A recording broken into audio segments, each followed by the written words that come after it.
Shalom a todos, bom dia! Aqui é Fernando Miguel do canal Uma Bíblia por Dia. Hoje vamos falar sobre as Bíblias, nas disposições dos versículos, tá? Que é uma classificação minha, E recomendo assim que qualquer faculdade ou universidade teológica que quiser usar essas informações, que nos dê o devido crédito, para a gente poder, ter aqui o devido crédito. Então, falando sobre as Bíblias, eu fiz uma classificação aqui quanto à disposição do versículo. Como assim? As Bíblias, elas se classificam de diversas formas, por grupo religioso, católicas, evangélicas, protestantes, judaico-messiânicas, Netzarim, Testemunho de Jeová. Se classificam por tipo, Por exemplo, católicas e protestantes, nesse caso, é uma classificação mais geral, que ali consta pela quantidade de livros, 73 ou 66, tá? Aí tem outras classificações, por exemplo, quanto a Bíblia serem de estudo, serem simples, e tal, referências, são muitas classificações. E a classificação que a gente vai falar hoje é a disposição dos versículos. O que seria isso? A disposição do versículo é como o versículo da Bíblia ele é entendido. Por exemplo, aqui, se vocês olharem, cada linha dessa aqui praticamente é um versículo, É um versículo. Então, a gente vendo aqui que os versículos estão sequenciados, Geralmente isso ocorre em Bíblias protestantes, tá? Principalmente as Bíblias Almeida. A gente chama essa disposição de versicular, porque coloca os versículos numericamente. Se o versículo terminar em uma vírgula, um ponto e vírgula, um ponto final, não importa. Ele vai continuar no número seguinte abaixo. Vai ser dado ali um espaçamento, como se fosse um novo parágrafo, e o versículo ele vai dar a continuidade no contexto. É um tipo de Bíblia que ela tem ali muitas vantagens, mas a desvantagem desse tipo de versículo é muito maior. Por quê? Vamos lá, São Bíblias simples, comuns, Essas Bíblias, com os versículos enumerados sequencialmente, um sobre o outro. Tá? Estou lendo aqui no livro A Bíblia e Suas Traduções, de minha autoria. Geralmente, possui os textos em dupla coluna, e mesmo tendo vírgula entre dois versículos, a Bíblia versicular iniciará o versículo no parágrafo seguinte, como eu falei aqui.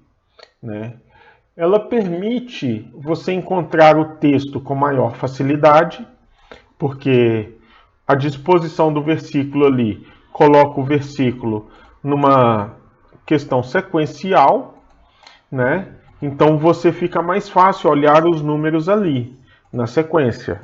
E já,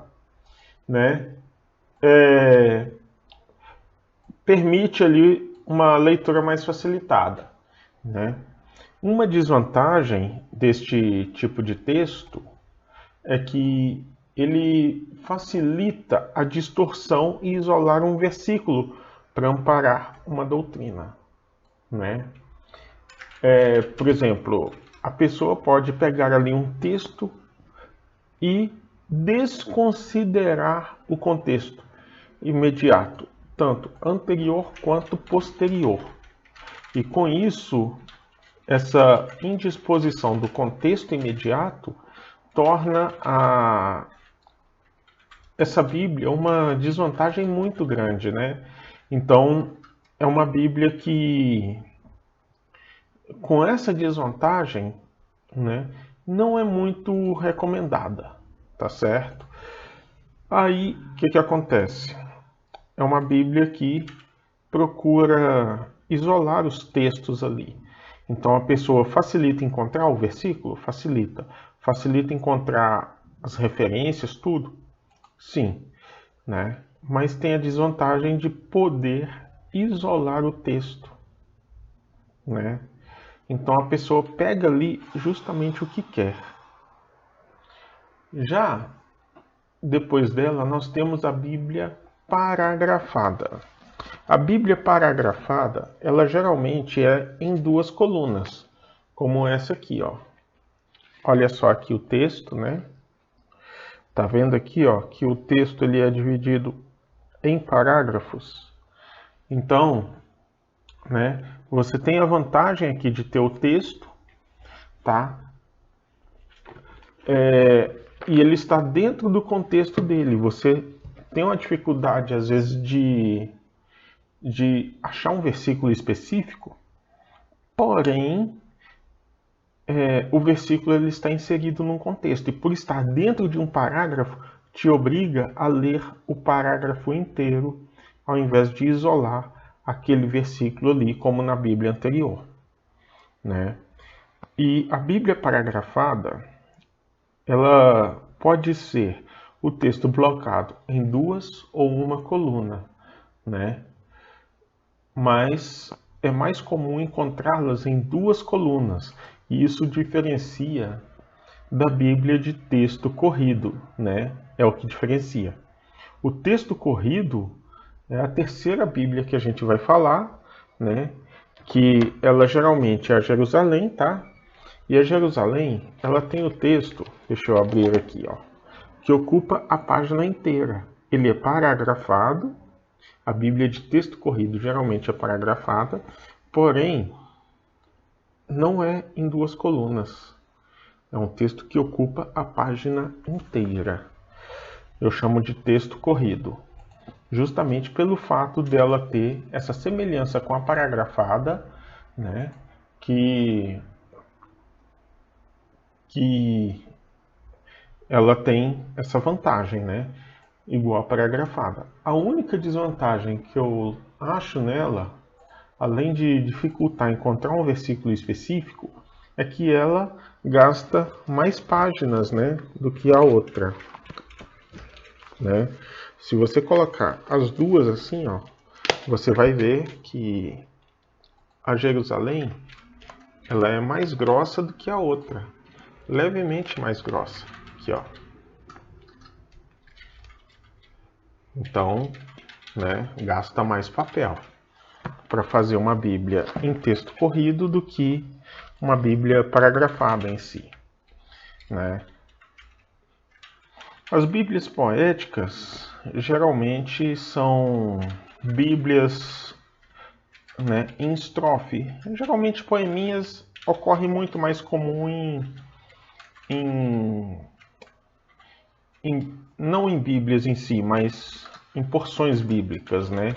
Às vezes no livro de Provérbios, no livro de Salmos, ocorre ali a métrica para poder colocar em forma de prosa ou verso, né?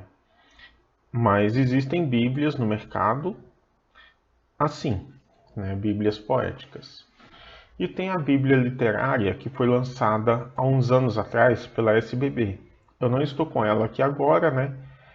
Que ela é, além de ser uma Bíblia em texto corrido, como a Jerusalém, onde o texto ocupa a página inteira, ela não possui a numeração de capítulos e versículos no texto. Ela é como se fosse um livro comum de história, sem nenhuma divisão, né? E esse tipo de Bíblia é uma Bíblia mais recomendada para quem quer fazer uma leitura de lazer e não uma leitura mais séria, tá? Ela torna difícil, né, encontrar um capítulo ou versículo, mas ela tem a vantagem de ser uma leitura mais prazerosa. Então, as Bíblias, né, classificadas dessa forma, elas são Bíblias recomendadas para qualquer público, né? Então, na minha opinião pessoal aqui, eu creio que as Bíblias de texto corrido ou paragrafadas são melhores, porque assim você consegue analisar o contexto. Já Bíblias versiculares estão começando a cair em desuso justamente por ter essa desvantagem, né? Está tendo uma valorização muito grande atualmente sobre análise de texto e contexto. Então, algumas Bíblias de estudo de Almeida, por exemplo, estão adotando a forma paragrafada da Bíblia. Se você analisar, por exemplo, aquela Bíblia de estudo do pregador pentecostal e outras, você vai ver que não se encontra mais ali o texto versicular.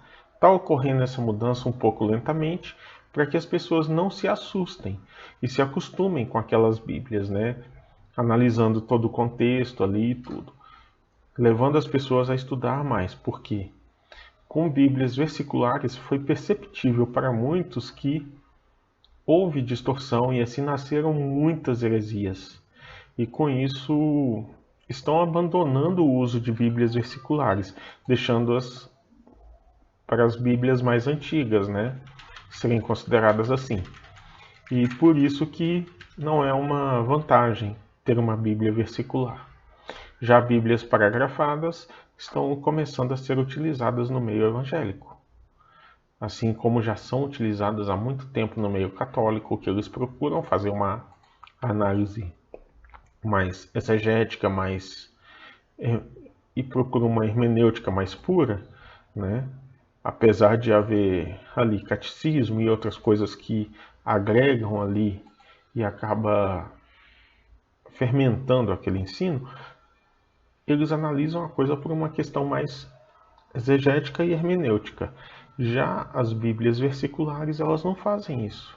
Elas ignoram a exegese, hermenêutica, ignoram a questão de palavras mais utilizadas nos textos originais e assim por diante. Então, o ideal é usar uma Bíblia paragrafada, tá?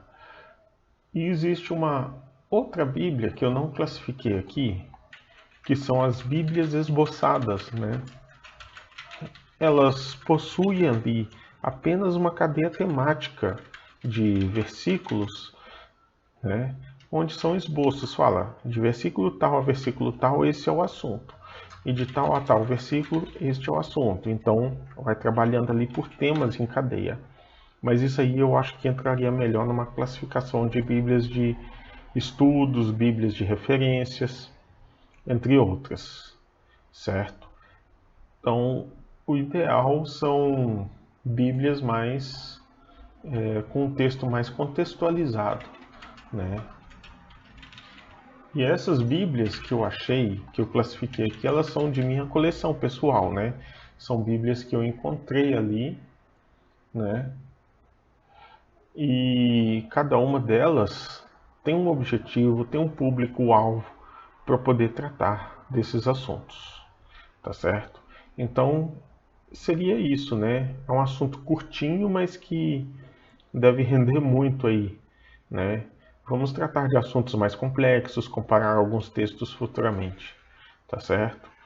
Quem quiser, se inscreva no canal, curta, compartilhe aí com seus amigos nas redes sociais, tá?